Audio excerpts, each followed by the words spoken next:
This episode of Hak5 is brought to you by Domain.com. Hey everybody, and welcome to this episode of Hak5. This is your weekly dose of Technolust, and my name is Shannon Morse. Welcome to Season 18. You may notice that there is no Darren Kitchen over here. Darren, where are you? Maybe he's hiding in the warehouse. Okay, maybe he's not. He's actually still over in Europe, hackacrosseurope.com. That's where you can find all sorts of information about what he's been doing and where he's going to be traveling to. He's actually having a meetup coming up on February 27th, I believe. Yes. So this Friday, you can catch him over in Dublin. Go over to hackacrosseurope.com to find out about that and to sign up so they know how many people are going to be RSVPing. So he's having tons of fun. He'll be back pretty soon, I believe in like 2 weeks or so. So he'll be back on set with me in just a few moments. But first off, I'm gonna go ahead and cut over to him for his segment because he's doing lots of really fun stuff with FPVs and drones. So let's go ahead and check it out. What? Stop it! Hey, so get this, we are in Amsterdam, we're at the Technic Hackerspace, and what would be better than doing a little bit of FPV flying? It turns out I'm not the only one crazy about this. What's up? Hi. Hey, Thomas. Hi. I'm so excited to do some FPV racing. Have you a lot of experience with this? Yeah, I've got some FPV experience, but actually not racing experience. It will be our first time racing. Okay. That would be awesome. Me too. Seriously? Seriously? Cool. Yeah, I only just met the Bay Area FPV racers, and I haven't even had a chance to really get too much into it, but I do know that we've got an awesome air gate here. We've got a bunch of trees. We've got a pond. There are ducks and bunnies, and I mean, what could go wrong, right? Nothing, sure. Except your craft, I think you've got me on a couple of issues here. First of all, you're using 50-30 props, so you're generating a ton of thrust. And what are these, like 1300 kV motors? No, they're 2300. Okay, so yeah. you're generating a ton of thrust considering I've got 1300 kV motors. Yeah, but yours and I'm is using really 60-20s. Oh, okay, what's your all-up weight? 600 grams? 650? Oh yeah, I'm like 300. And that's like with the Mobius. Yeah, So, okay. we're both rocking Mobius, so we can both record. So we'll have great footage, and Sure. I say we just fly. Yeah, cool. All Nice. right. He's also got you on the freaking. He's got me on the remote because it speaks to him. So how are you liking the Tranus? Because that uses the open source OpenTX. OpenTX. OpenTX works great for me. Yeah, it's tons of functionality, tons of programmability. It's everything actually. It's pretty cool. Nice. Yeah, I'm just rocking the Devo 7E. It also has an open source deviation firmware on it, but I'm getting not nearly. I don't have. You look at the size of those. So anyway, here we go. We've got FPV monitor for you, Seb, so you can see through that. And I'm just gonna power up these fat sharks and we'll race. And we've got a good signal. And what's nice I can't really test the video interference because as soon as I plug mine in, I've got a problem with my video transmitter and it will overheat in like 10 seconds. What? So if I plug it in, I have to fly immediately. Okay. That's an interesting. Yeah, it's an interesting thing. It didn't used to do that, but now suddenly it just overheats and yeah. After all those crashes. I don't want to.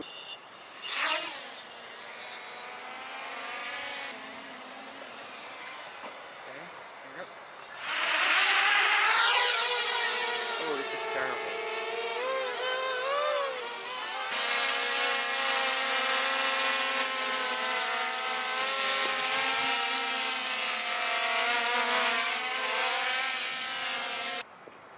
That's my house.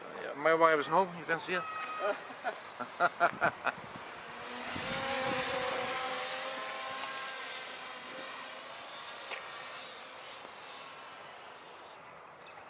Yeah, careful with those branches. Yeah, I totally see the branches and I'm like, oh But you see the trees. no. Oh, it's fall down now? Yeah. Yeah, Okay. that's Yeah, because of the trees, I think. Or not? Yeah, well, that's the thing. They're trying to race around the trees. Yeah. They use them as an obstacle, kind of, I Yeah. guess. And they're still fixing things. Right. Wait, you crashed already? Oh yeah. What are you doing? My pits were so terrible. I just could barely take off. It was Okay. So I'm now reverting to stock. Okay. Pray that it will sort of fly. So it should work. Settings loaded.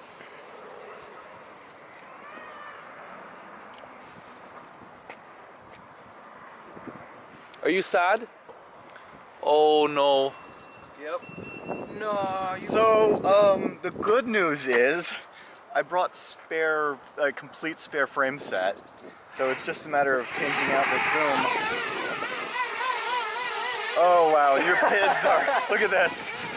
That's not what that's supposed to look like. So what's happening is it's overcompensating for itself. Yeah. And so that's creating like an oscillation loop where it goes too far forward, and so then it tries to fix that by going too far backwards and then just repeats itself over and over. So if he lessens it, it gets squishy, and that's not good. You want it to be just on the edge where it's kind of tight. Yeah. But this is horrible. Yeah, so is this. Oh shit, man. Yeah, it's okay. I have a spare. As long as the motors are okay, that's the biggest concern. Oh yeah. Oh yeah. There we go. That's Oh, whoa. Are you kidding? You fly with that? Yeah. What? The fits are still horrible, but it works. Are you kidding? Oh, you're gonna whomp me. Look how fast. Dude, you can get that thing damn near vertical. Yeah, you can actually. Holy crap. Okay, well.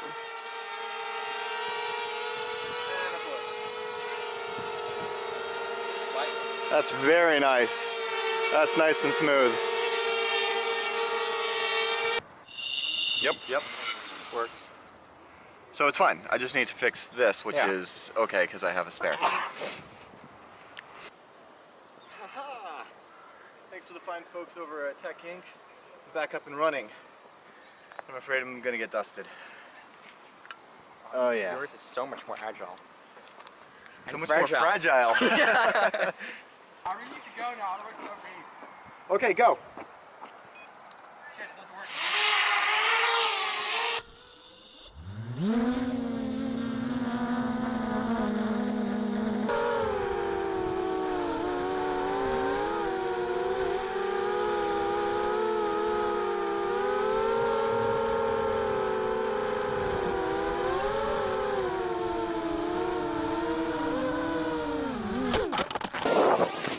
Oh!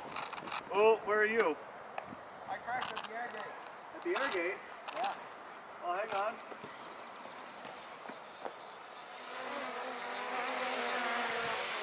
And through the air gate. How are you looking? Oh, then I shouldn't be messing about. Okay, that's one lap. And I'm ahead. You okay? You want to unplug something? If you want to count that. Now you guys should both be in the air here and fly from here. Yeah, I agree. I agree, instead of doing a takeoff from the ground. Hey, you missed the last gate. You missed the last gate. No, I didn't. Yeah, you did. Wait, I did? Yep. Okay, hang on. I'll fly around with you and learn. And look, he actually does this full fly around too. That's probably a better one. Oh, that was so damn close. Where's the last And keep going, keep going. And yeah, there you go.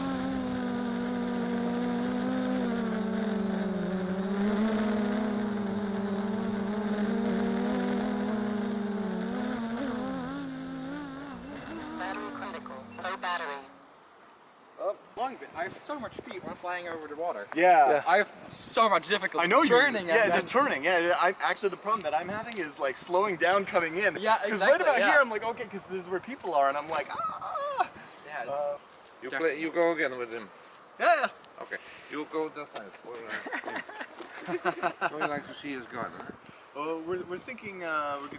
Really, if you don't Change mind, the- please go home and take a cup of tea or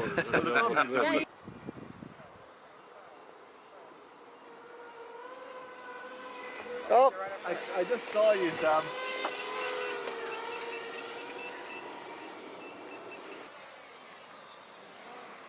holy shit. Yours is quiet. Yeah, that's why I brought this one, because it doesn't upset people. Yes. The 50-30s, I have a quad with 50-30s, and then I just do that, right out of the sky. Okay, I'm ready? You guys suck. Where do you want me? Careful, getting close to each other. All right, and go.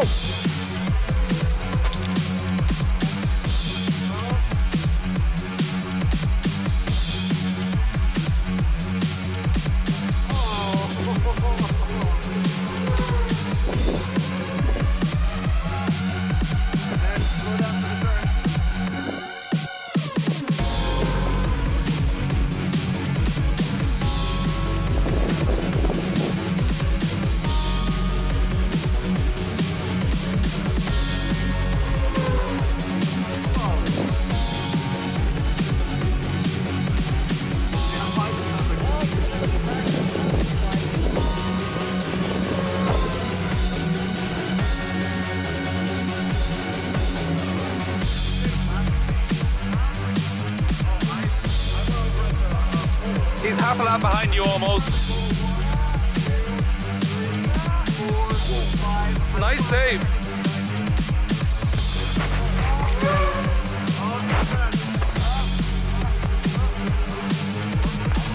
Oh! Yeah.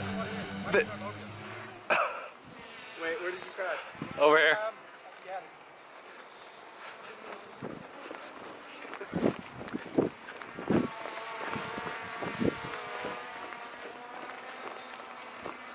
Oh! Oh shit. I'm missing a few props here and there. What do you mean you're missing a prop? Oh shit! Yeah, a couple pieces here and there. This is fine, this is fixable. I just run through the X space and I get another one. Shit. I flew too high. And I hit a branch. Oh, now he's still flying.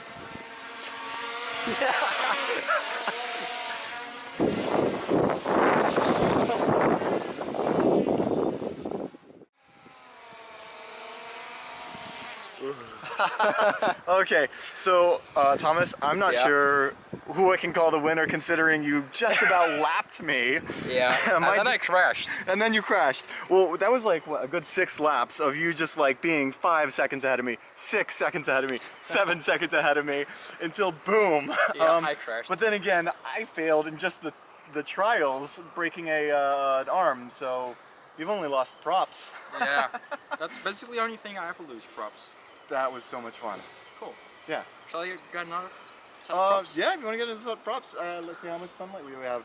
Like I need lost like. when they go far, That's why I did the it reminds me of like an F1 car, yeah. Because yours is like, and mine is like, floof, floof, floof. Mine is like, floof, floof, floof, floof. That needs to, that needs to be in there, right? The floof, floof, floof. Floof, floof, floof. It doesn't matter whether you love hacking with LCDs or you love hacking with LEDs. When that killer idea hits you, you need to snag a domain name and web hosting fast. And with Domain.com's quick domain discovery system and easy checkout process, you'll have your website up and running in no time. I like Domain.com because they're affordable, they're reliable, and they're super easy to use. Plus, Domain.com's active social media presence at Domain.com and great customer service make it a super fun place to do business. The guys over at Domain.com are huge fans of Hak5 and they want to hook you up. Use the coupon code HAK5 at checkout and get an extra 15% off. When you think domain names, think Domain.com.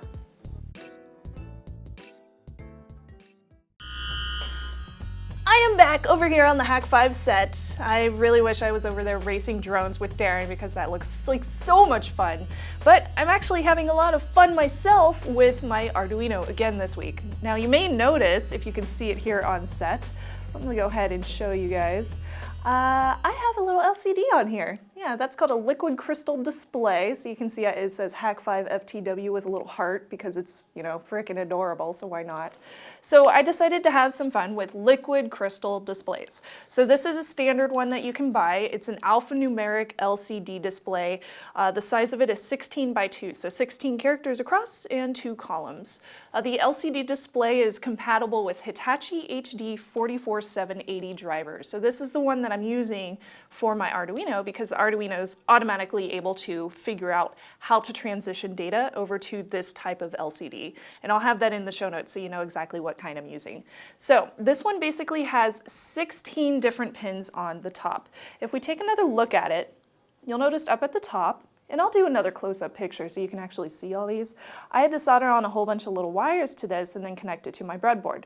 Each of these little 16 dots that you see up here that I soldered, they all do something different. So the first one, way over on this side, it's called VSS, so that one's just ground. And then you have VDD next to that, and that stands for 5 volts, so of course it's a 5-volt supply. VO next to that allows you to control the contrast of the screen with a pot or potentiometer. So for example, with mine, if I turn it down, it just looks like a blue screen, so it's pretty boring.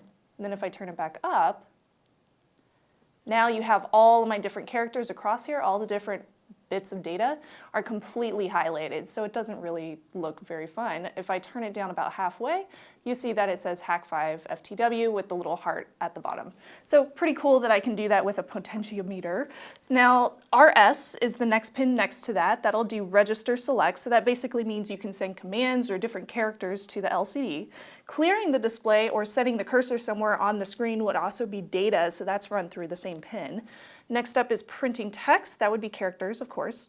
RW is the pin next to that you'll see. That means that it's going to just read data from the LCD or write to the LCD. So you can actually read data from the LCD. That's kind of interesting.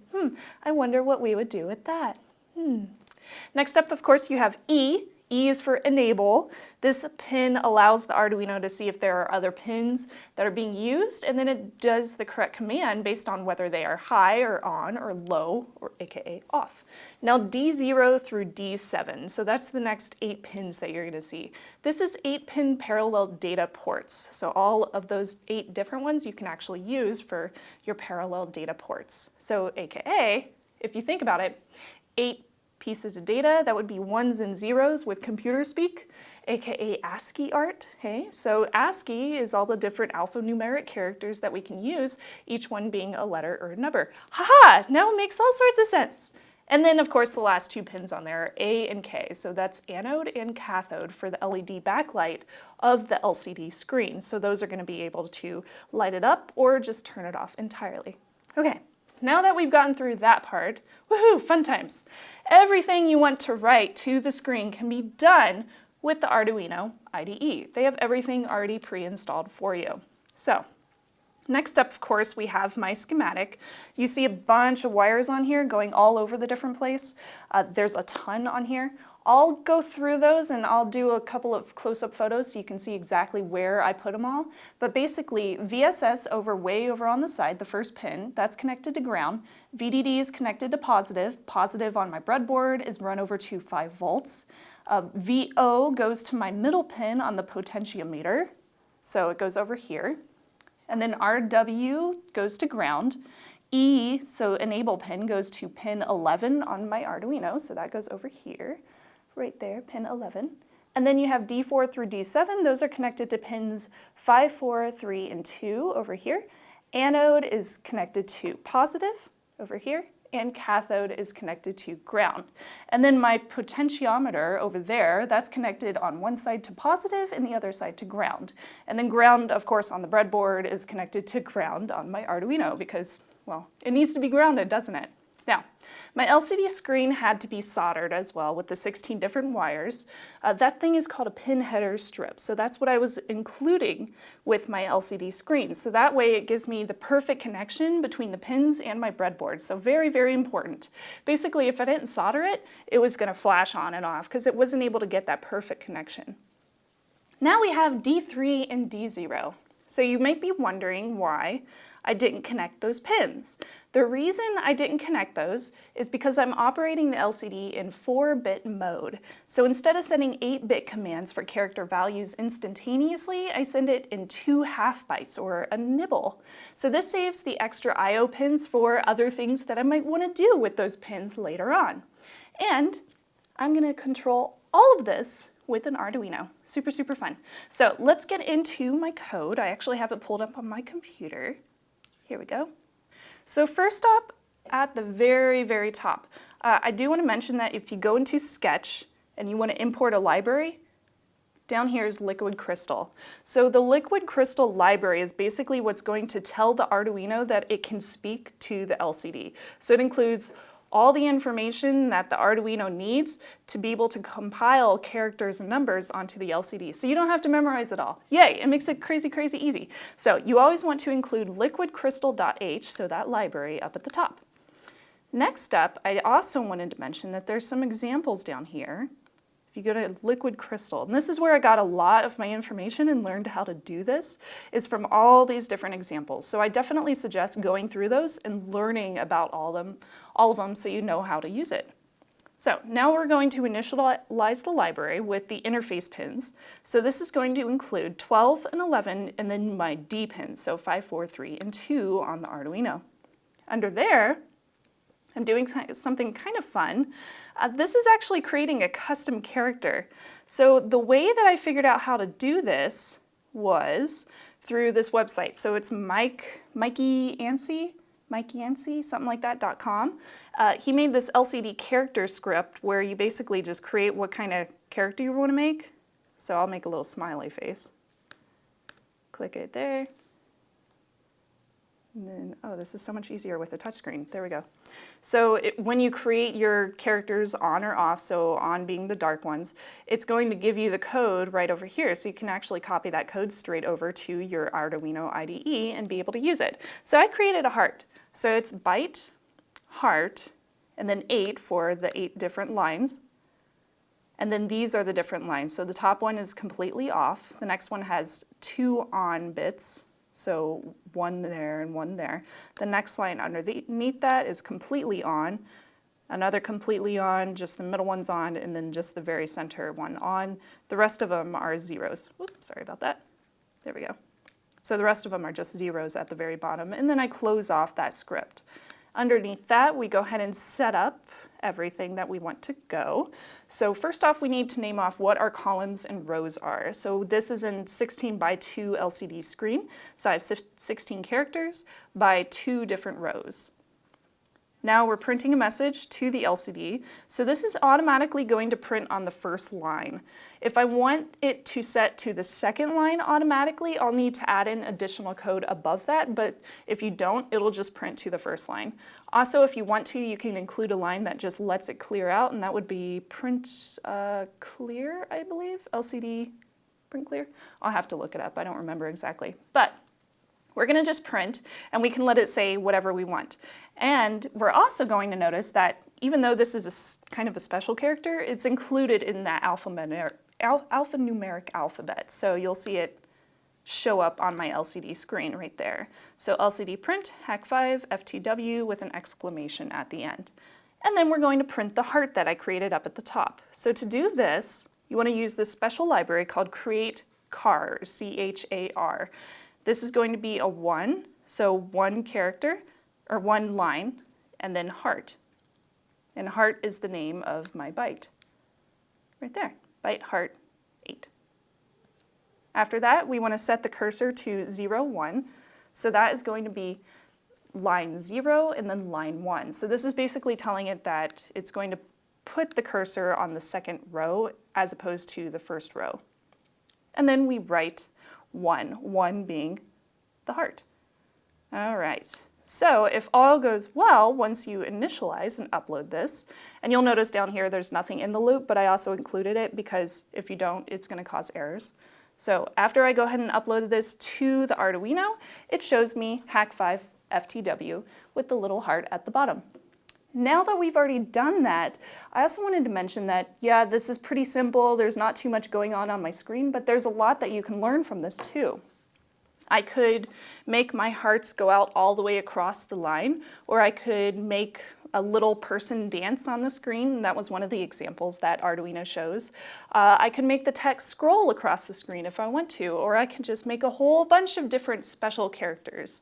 Another example I saw was making it increase in seconds, so it would count up on the screen depending on how long the screen has been on. So it would include every single second from line 0. So there's a lot that you can do with an LCD, not just, print out one line of code and just let it be, but you can create a loop so you can have a lot of fun with it. So this is one of the more interesting things I've done, other than the Cylon, which was probably my favorite. I had a lot of fun with the LCD. I hope you did too, learning about it. I know I did. Of course, I'm sure that there's tons that I wasn't able to research in the little bit of time that I had to set up this segment. So, definitely email me with your feedback at hak5.org, and we'll be right back. Stay tuned. Coming up on Tech Things, Shannon's other show, What's in the Box? We got a secret package from Motorola arriving 6 a.m. on Wednesday. Plus, we got an idea from a viewer about a better $200 PC. This one's upgradable. Plus, we're going to talk about audio gear that doesn't crush your wallet. All that and more coming up on Tech Thing this week. Well, that about wraps up this episode of Hak5. I hope you loved it. I know I did. I had a ton of fun with my segment, and I loved watching Darren's segment too, which is kind of a first. Don't tell him I said that. But first off, I want to end with trivia. So last week's trivia question was, in which decade did the first transatlantic radio broadcast occur? And the answer was the 1900s. And this week's trivia question is, who is largely responsible for breaking the German Enigma codes and for creating a test that provided a foundation for artificial intelligence? That guy sounds kind of cool. You can answer that over at hak5.org/trivia for your chance to win some awesome Hak5 goodies. And of course, again, if you guys want to, if you want to check out what Darren's doing over in Europe, go to hackacrosseurope.com for all the trip announcements, events, updates, and everything else, all the meetups like the one in Dublin. Of course, also, we value your feedback, so email us, feedback at hak5.org. Let us know what you think of the show and what you would like us to cover in the future. hak5.org/follow to find out everything we're doing over on all of our different social networks like Twitter and whatnot, and hakshop.com. That's where you can support us directly with everything that we're doing here. That's how we were able to move into this warehouse and grow our show from the ground up. So we appreciate everyone who has supported us throughout the years. And with that, I think I'm done here. I'm gonna go hang out and figure out what else I want to talk about on the show. I'm Shannon Morse. That's Darren Kitchen, wherever he is over in Europe, thousands of miles away. We miss you. And of course, we're reminding you to trust your Technolust. See you next week. Bye!